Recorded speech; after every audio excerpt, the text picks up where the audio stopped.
Hey there, Scorpio Sun, Scorpio Moon, Scorpio Rising. It's Maggie from Moon Directed. Welcome to my channel.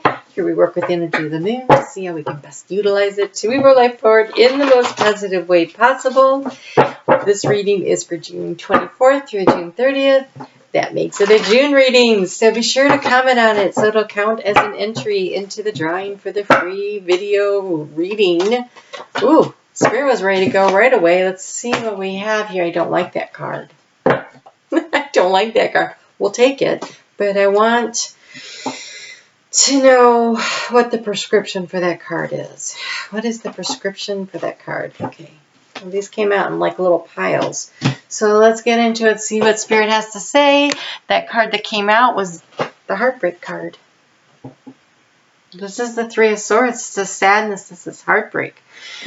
This is not the way I want to start the week. So here we have you have the Magician and the High Priestess. So this is beginning a new project intuitively. This is following your intuition as to where you should go next.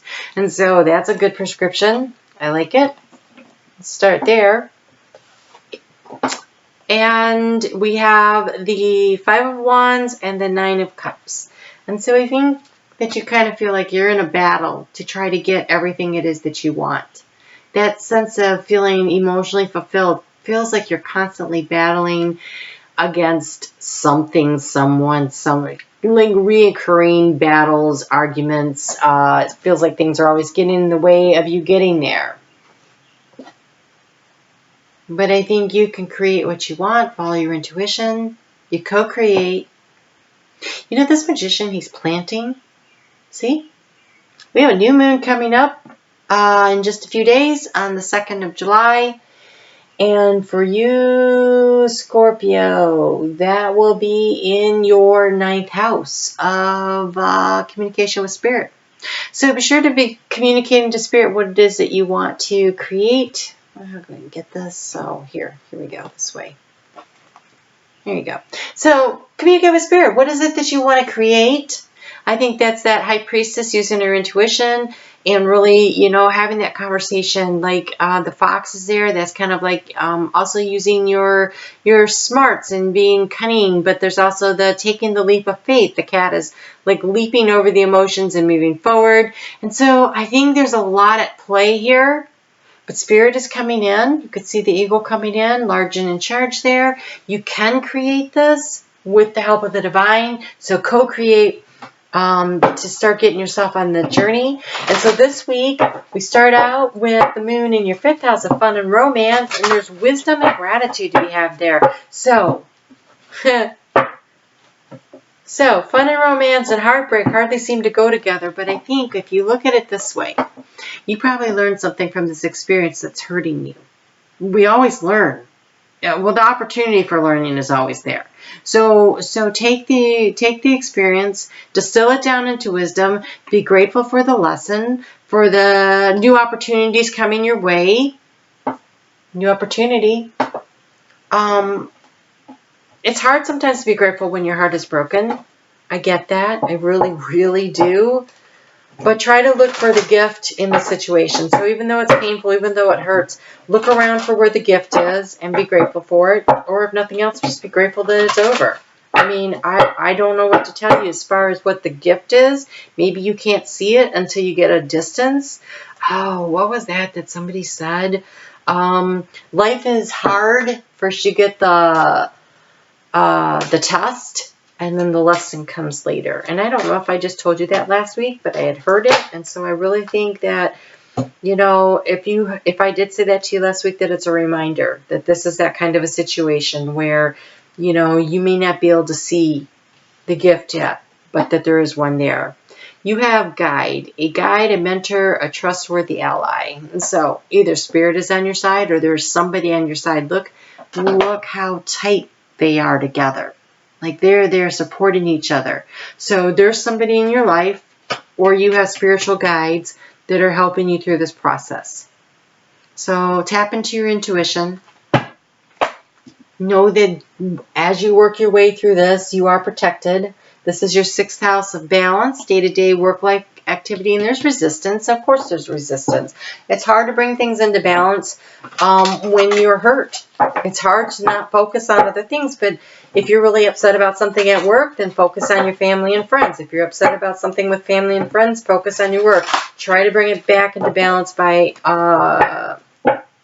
leveling out the time and the energy that you spend on both parts of that.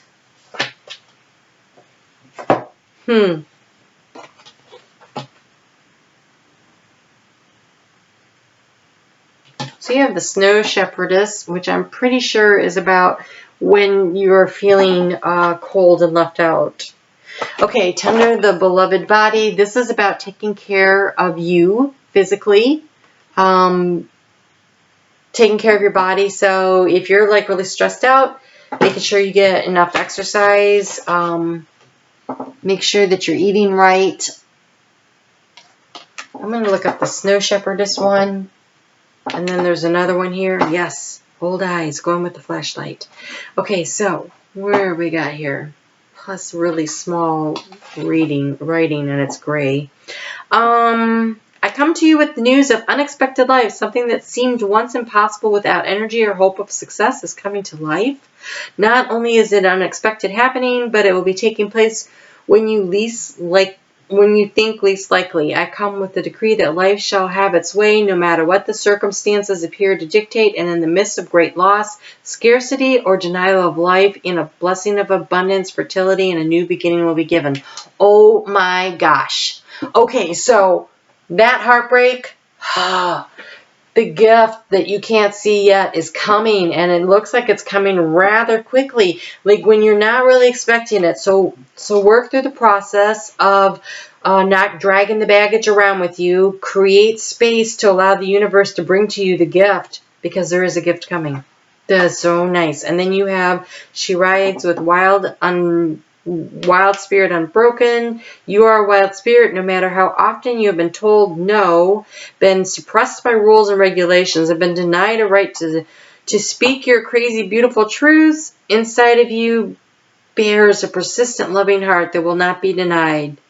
I knew that the wild joy in you would soon kick off its shackles of shame. I knew that no amount of criticism or disrespect could ever break the spirit in your heart. I knew that even if you doubted that at times deep inside the heart there was a spirit so wild that it could never be tamed. I know that it is only ever a matter of time before your wild spirit will rise up and be free. Okay, wow. Hold on. Wow. Okay, so here. Wow, Spirit is so all over this right now. Here's the deal. You have obviously been going through a rough patch. You have been feeling really, I don't know, suppressed in some way, emotionally, physically, mentally, spiritually.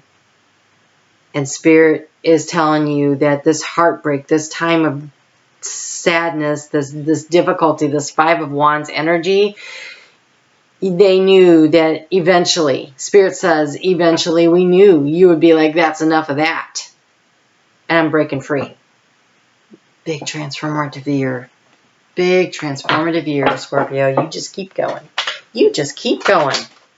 I think this cycle here of the two eclipses, the new moon into the full moon eclipse, is really going to shake things up in your life. Big time. All right, so you have success and meditate.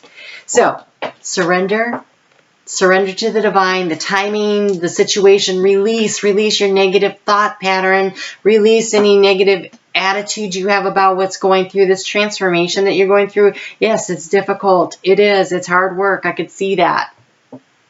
The success is coming to you. And spend time in meditation. Talk to Spirit.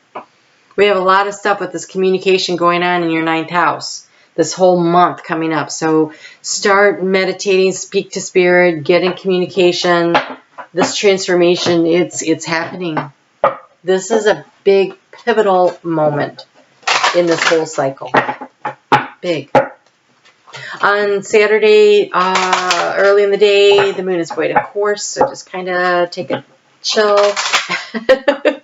And then it moves into Gemini around 5:09 p.m. Eastern Daylight Time. So that's Saturday night into Sunday. And that will be occurring in your 8th house of transformation. Big stuff. This release and the surrender is all happening in the relationship sector too. So if this has been a bad relationship, let go of the pieces that need to let go. So over the weekend, you're being asked to ground yourself, find a sanctuary in nature, connect with the elementals. So get out and go for a walk, go for a swim, be in nature. Allow the energy to cleanse. Especially because with where that's at in your house of transformation, you know, allow yourself the space to meditate, right? The High Priestess really works with your intuition. You have the meditation card. Allow this to happen so that you can get the guidance from Spirit. So remember, you're being guided. So get out there and have the conversation with Spirit. Big stuff. Big stuff. All right. Get you a color card. And we'll send you on your way. But it looks so stellar. See? You attract abundance gold. So wear some gold this week, and whenever you're like feeling like this is not working out the way I wanted to, things are really tough, I'm not sure what I'm doing, just remember you're the magician and you're mining for gold in your life, and it doesn't matter if you're talking about work or personal or whatever, all of it, why not? Just so if you've got something that's gold colored or you have some gold jewelry or something, just wear it this week as a reminder that you're on your path toward abundance. You're attracting the abundance of the universe to you. You can do this. All right? We'll talk soon. You take care.